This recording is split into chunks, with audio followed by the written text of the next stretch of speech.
le clairon. Alors vous savez, c'est une loi qui a été souhaitée par le gouvernement depuis un moment, suspendue avec la dissolution de l'Assemblée par Emmanuel Macron. Et puis voilà, cette loi donc dite sur la fin de vie est de retour au Parlement, portée par le député Olivier Fahlorny.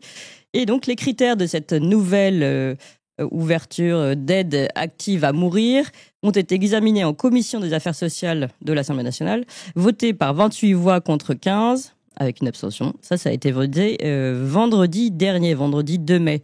Alors voici les critères cumulatifs, les 5 critères cumulatifs qui sont désormais retenus pour ce droit à mourir.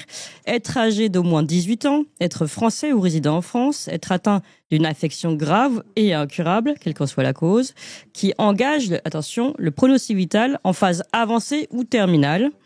Cette affection doit provoquer une souffrance physique ou psychologique, être réfractaire au traitement ou insupportable. Et il faut être apte à manifester sa volonté de façon libre et éclairée. Voilà, une proposition de loi qui, donc ainsi rédigée, sera examinée en séance publique dans les hémicycles à partir du 12 mois.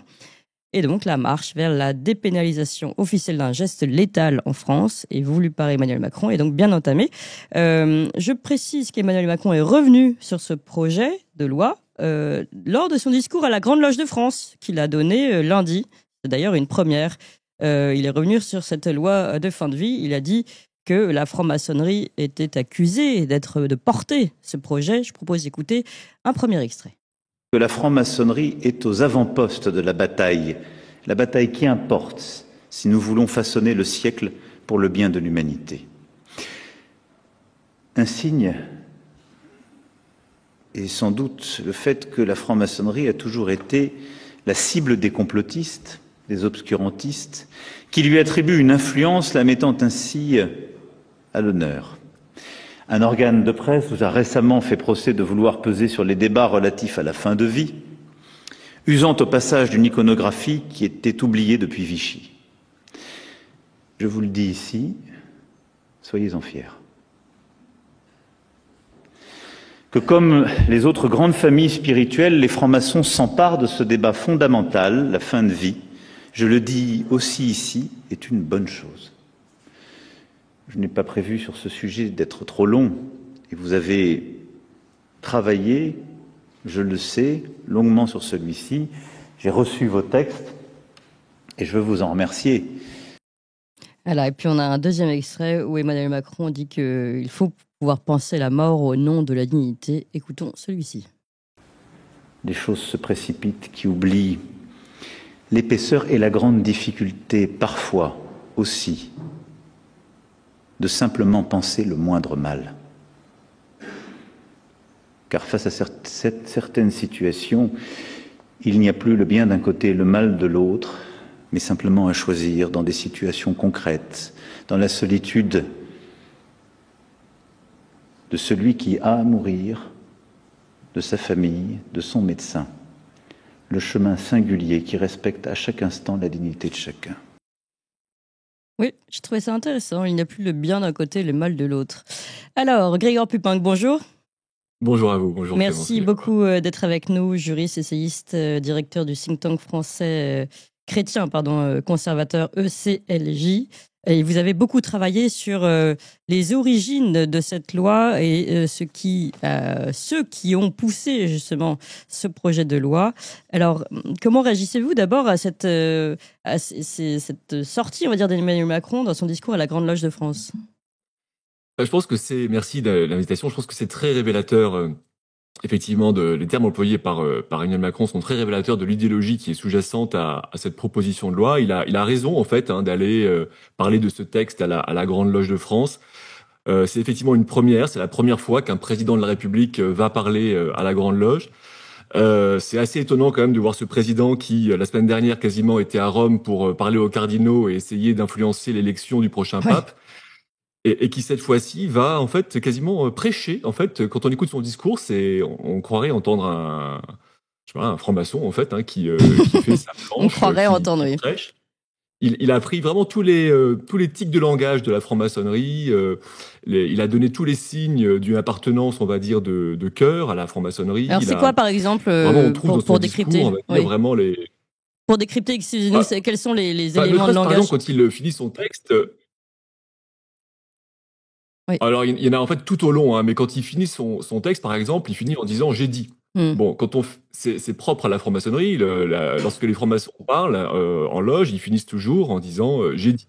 Mais ensuite, il emploie tout un tas d'expressions du genre le grand Belzébuth de tous les maçons, espérance en humanité, les ombres lumineuses, élever son regard vers la lumière.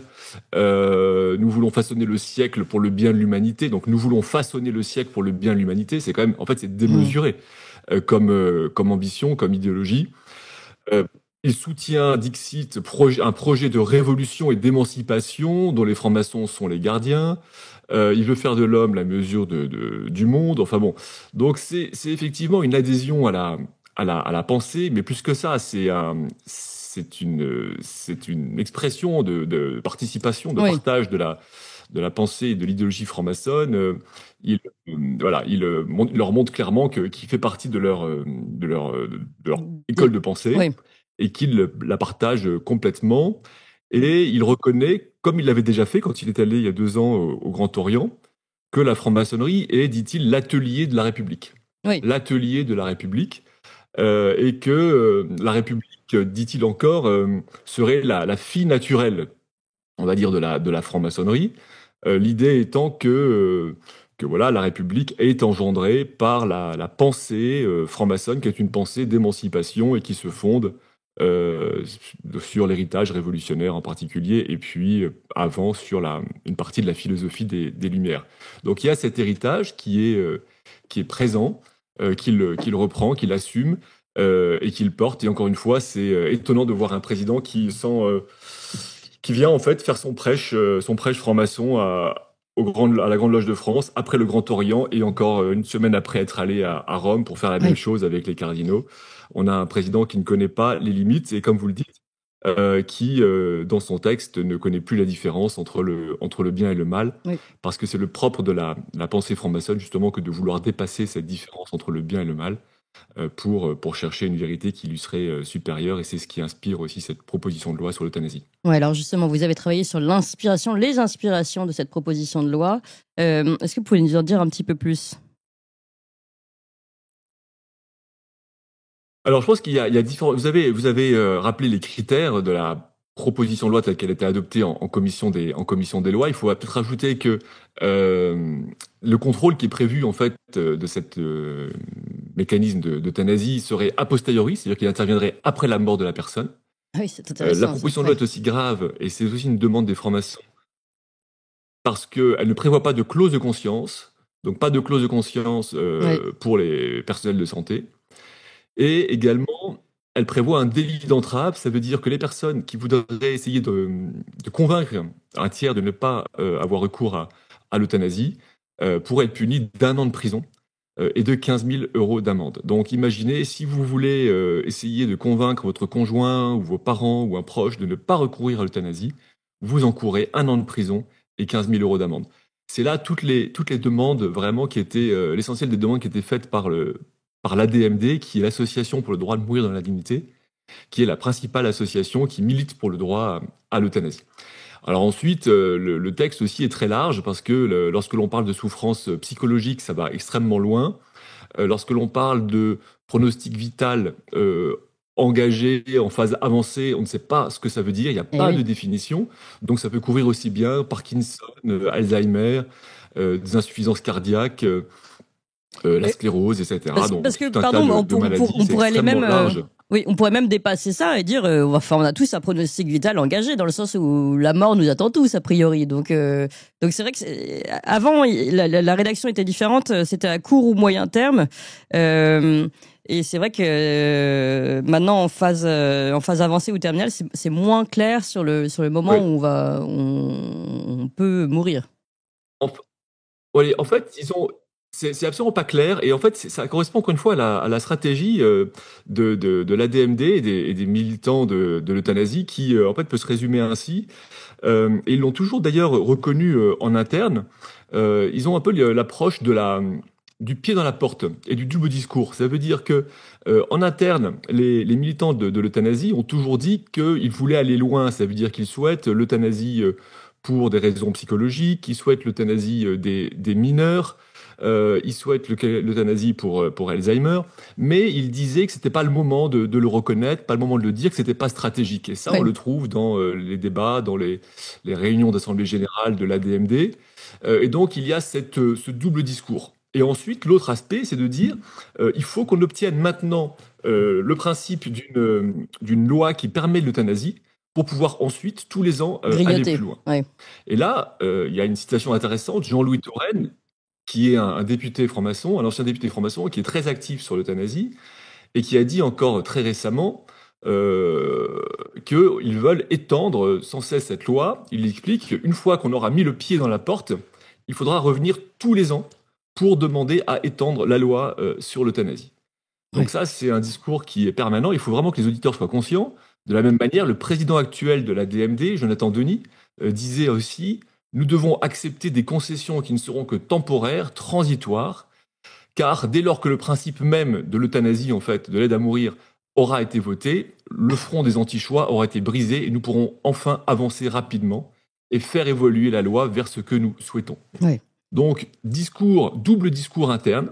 D'un côté, on essaye de rassurer, mais ensuite, une fois qu'on a brisé l'interdit de tuer, eh bien alors, on reviendra tous les ans pour aller sans cesse plus loin. C'est ça la tactique, on va dire, des militants de l'euthanasie, et c'est celle aussi qui a déjà été employée précédemment dans d'autres textes, sur d'autres réformes, on va dire, qu'on appelle sociétales, qui est d'aller toujours plus loin d'année en année. Alors, dans cette pratique, d'abord, vous dites, on essaye de rassurer. Moi, je trouve pas que les 5 critères cumulatifs soient très rassurants déjà en soi. Bon, ça, on a évoqué pourquoi, notamment souffrance physique ou psychologique, ou jusqu'où voilà le psychologique, c'est-à-dire ça peut permettre beaucoup de choses. Un enfant en mal-être, un adolescent, peut-il se plaindre d'une souffrance psychologique, des traitements insupportables? Ce sont des termes très vagues qui ne veulent rien dire. Et puis, encore une fois, on l'a dit, et vous l'avez signalé, ce pronostic vital en phase avancée ou terminale avancée, bon, on ne sait pas jusqu'où avancer. Bon, mais sur le point de vue méthodologique qui est utilisé, comme vous l'avez dit, le système du pied dans la porte, c'est intéressant. Un extrait du Parisien, je vous lis un extrait du Parisien qui parle justement de cette volonté de faire avancer à tout prix cette loi. De toutes les façons, je vous lis un extrait. Le gouvernement a voulu mettre toutes les chances de son côté en imposant aux députés de travailler le samedi lors des 2 semaines d'examen. Évidemment, samedi, entre 2 ponts, parce que une figure de la majorité craint que cela ne soit pas suffisant pour garantir que le texte soit adopté en temps et en heure. C'était très très long en commission. J'ai peur que le truc n'avance pas et que l'on ne termine pas dans les délais. Voilà, il y a urgence à le faire passer. Il ne reste plus que 2 ans pour faire passer cette loi avant la fin du quinquennat. On voit bien que ça a l'air comme ça anodin parce que ça passe en effet entre les ponts, les jours fériés, mais finalement, c'est vraiment une priorité dans l'agenda gouvernemental et présidentiel. Oui, c'est une priorité parce que finalement c'est un texte qui est demandé avec insistance par les lobbies de l'euthanasie depuis des années, qui bloque, on va dire aussi sans cesse pour des raisons diverses.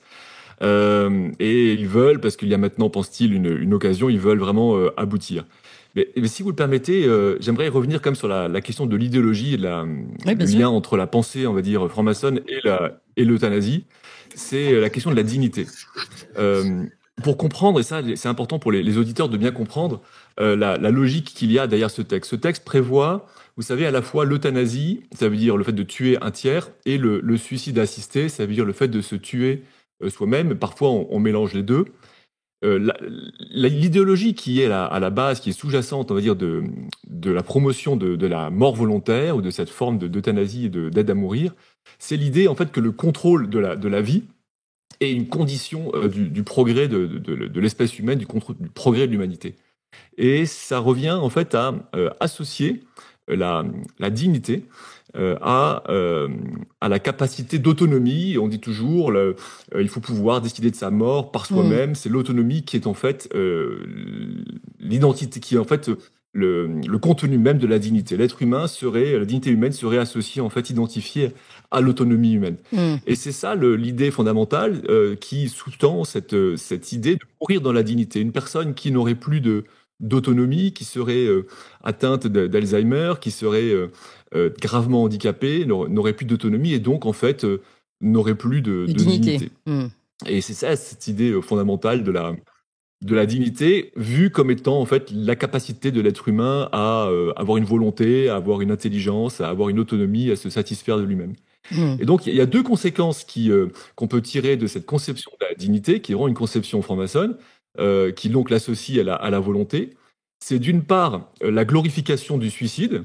C'est la première conséquence. C'est que si vous identifiez la dignité à l'autonomie, à la volonté, dans ce cas-là, l'acte le plus digne, la plus grande forme de volonté humaine, c'est le suicide. Et là, tous les fondateurs de la DMD, les grands militants de l'euthanasie, ont toujours glorifié le suicide. Par exemple, Henri Caillavet, qui était aussi un franc-maçon majeur, ancien sénateur, il déclare que le suicide conscient est l'acte unique, authentique de la liberté de l'homme.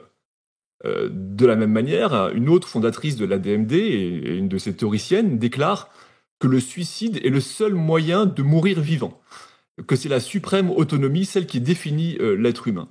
Donc il y a chez les promoteurs de l'euthanasie cet idéal de la liberté qui va contre la vie et qui s'exprime contre la vie. Et donc plus finalement la liberté serait grande, eh bien plus l'être humain serait digne et il n'y aurait pas pour eux de plus grande liberté que de pouvoir mettre fin à sa vie.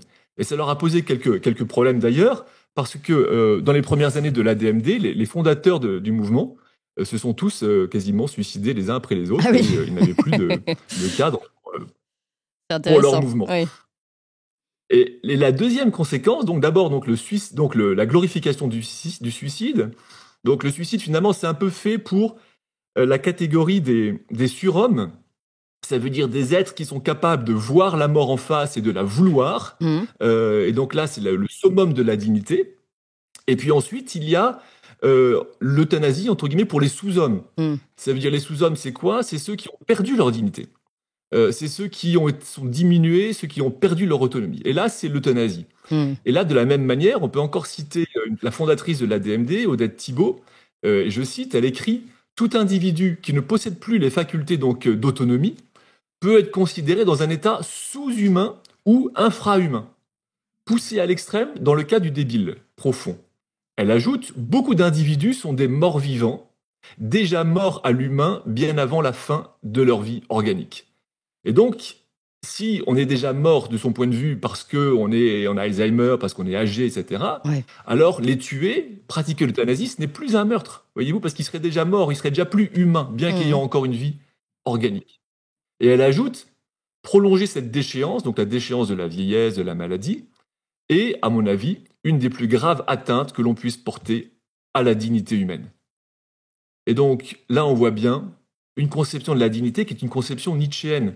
C'est une conception de la force, de l'autonomie, de la puissance, qui s'exprime soit par le suicide, pour glorifier sa propre liberté, soit par l'euthanasie, pour, on va dire, d'une certaine manière, préserver la dignité humaine qui serait comme défigurée par la maladie, par la perte d'autonomie de la personne âgée ou souffrante. Oui, on n'est plus du tout dans la notion de dignité qui serait celle d'une société qui justement est digne parce qu'elle protège les plus faibles. Et ça, on a bien compris que c'était pas du tout l'objet de l'association Droit à mourir dans la dignité, l'ADMD que vous citiez, Grégoire Pupin, qui fait l'objet de vos analyses à l'ECLJ. Merci encore. Je rappelle que vous êtes directeur de ce think tank chrétien ECLJ. Merci encore, Grégoire Pupin. Chers amis, n'oubliez pas de vous abonner à la Gazette du Tocsin sur tocsin-media.fr/gazette. Vous savez, tous les jours, Valentin vous écrit dans votre boîte mail, vous recevez le meilleur de la matinale. C'est un courriel, donc impossible à censurer par le système. C'est condensé, c'est fait pour ceux qui n'ont pas le temps ou qui préfèrent lire, tout simplement. C'est aussi une version courriel qui peut être partagée. C'est spécialement conçu pour être transféré en un clic. Bref, c'est la version efficace pour pouvoir diffuser au mieux nos idées et les véritables informations. Pour recevoir gratuitement la Gazette tous les soirs, inscrivez-vous donc tout de suite sur tocsin-media.fr/gazette, tocsin-media.fr/gazette. À bientôt.